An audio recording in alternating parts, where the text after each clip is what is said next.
Hello friends, Shivam traditional food and விளாக்ஸில் இன்றைக்கி ஹெல்த்தியான திணை பாயசம் எப்படி செய்கிறதுன்னு பார்க்க போகிறோம். திணை 1 கப், பாசிப்பருப்பு 1/2 கப், வெல்லம் 1/2 கப், பால் 1/4 லிட்டர், முந்திரி, திராட்சை, ஏலக்காய். இப்போது திணையை நல்லா வாஷ் பண்ணி வடிகட்டி எடுத்துக்கலாம்.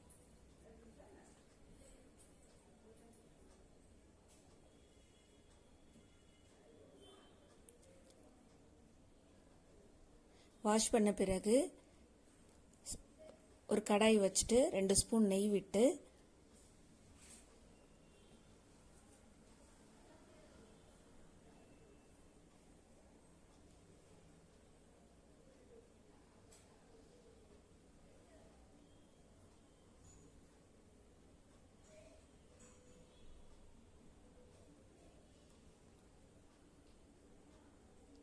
முந்திரி, திராட்சையை வறுத்துக்கலாம்.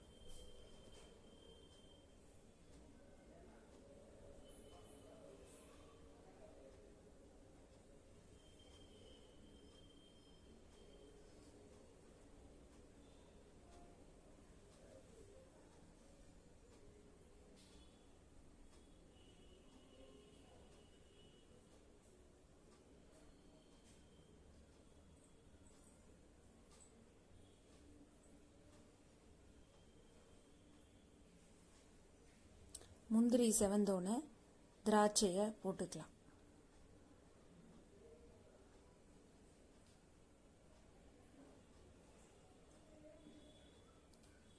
திராட்சை நல்லா உப்பி வந்தோடனே தனியாக ஒரு பிளேட்டில் எடுத்து வச்சுட்டு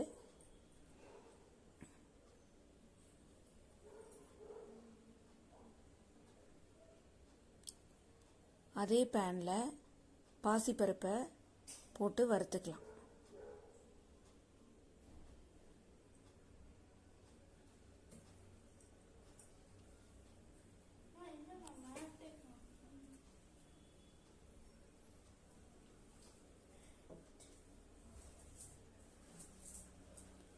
பாசிப்பருப்பு நல்லா செவக்கட்டும். பாசிப்பருப்பு நல்லா செவந்தாதான் பாயசம் கொஞ்சம் நல்லா டேஸ்டாக இருக்கும்.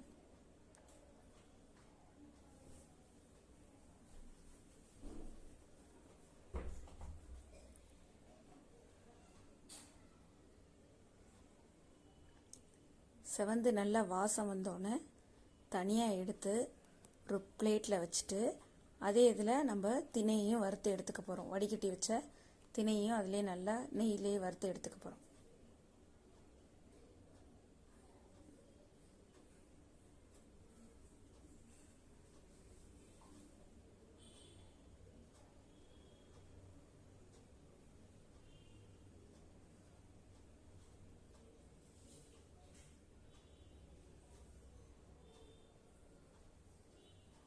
திணை கொஞ்சம் ஈரமாக இருக்கனால கொஞ்சம் வறுபடுறதுக்கு லேட் ஆகும். கொஞ்சம் நேரம் அந்த தண்ணி சுண்டணுன்னு சீக்கிரம் வறுவலை நல்லா செவந்துடும்.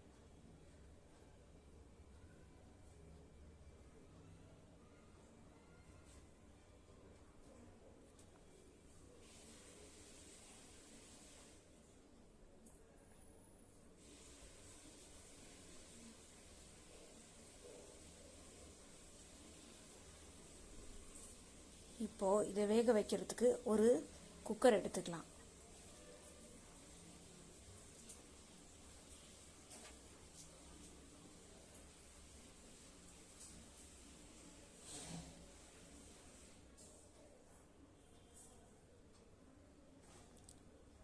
ஒரு கப் திணைக்கு 4 கப் தண்ணி விடணும்.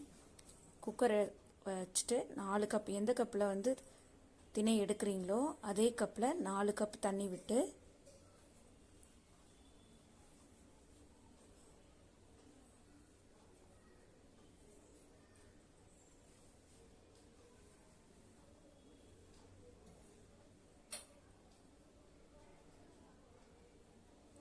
திணையையும்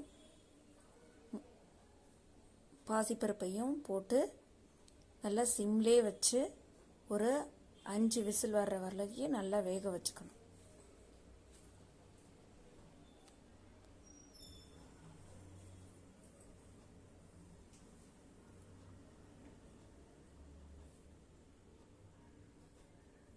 திணை வாங்கும்போது எப்போவுமே திணை அரிசியாக கேட்டு வாங்குங்க.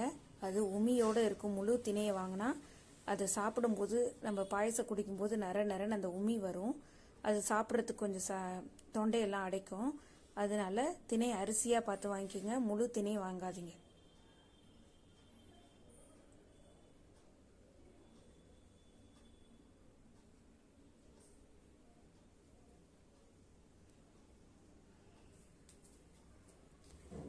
பாசிப்பருப்பையும் போட்டு நல்லா கலந்துக்கிட்டு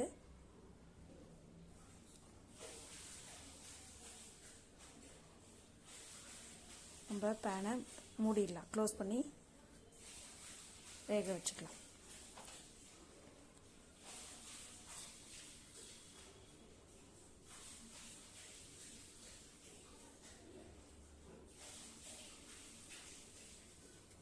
இப்போது வேக வச்சாச்சு. இப்போ கடாய் வச்சுட்டு 1.5 கப் வெல்லம் சேர்த்து கொஞ்சமாக தண்ணி, அது நனைகிற அளவுக்கு இருந்தால் போதும், தண்ணி விட்டு பாகு நம்ம ரெடி பண்ணிக்கலாம்.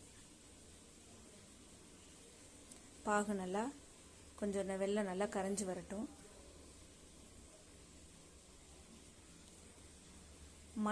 மண் தூசி எதுவும் இல்லைன்னா நம்ம டைரெக்டாக கூட சேர்த்துக்கலாம். இது மண் தூசி இருந்தால் அதை க்ளீன் பண்ணுறதுக்காக கொஞ்சம் வெள்ளை கரைசலாக்கி எடுத்து வச்சுக்கிறதுக்கு தான் இப்போ பண்ணிகிட்ருக்கோம்.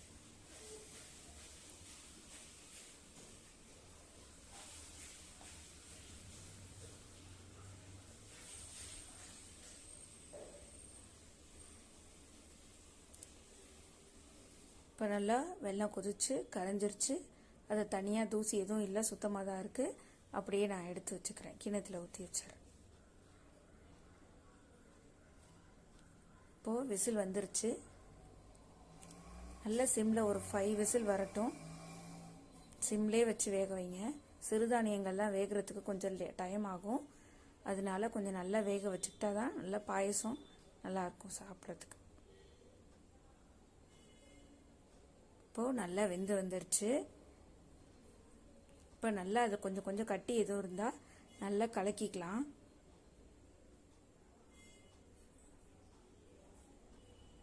கலக்கிட்டு வெள்ளைப்பாகையும் அதில் கரைச்சி வச்சதையும் ஊற்றிக்கலாம்.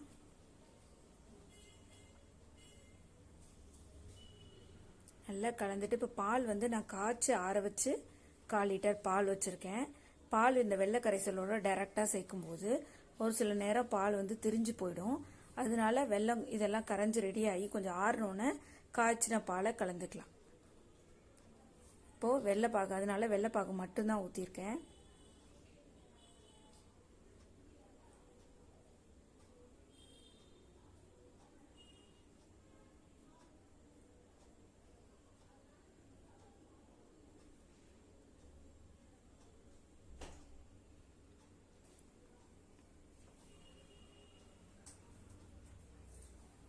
இப்போ நல்லா கொதி வந்தோடனே ஏலக்காய் தூள்,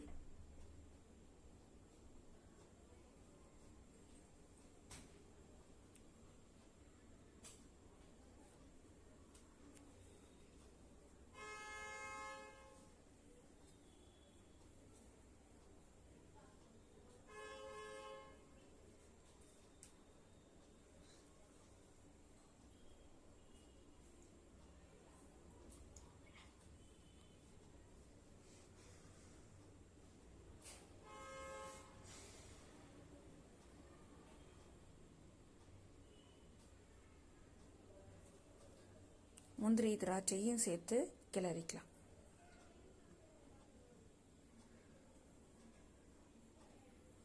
இப்போது பாயசம் ரெடி ஆயிடுச்சு. கொஞ்சம் ஆறினோன்னு நம்ம கொஞ்சம் லேட்டாக பால் கலந்துக்கலாம். லாஸ்ட்டாக பால் கலந்தால் போதும்.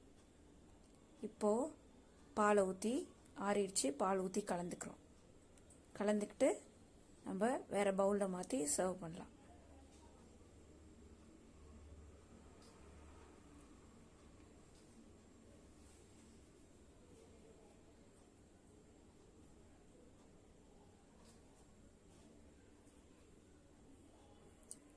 ரொம்பவே ஹெல்த்தியான திணை பாயசம் ரெடி ஆயிடுச்சு. முருகனுக்கு மிகவும் பிடித்த இந்த திணை பாயசம்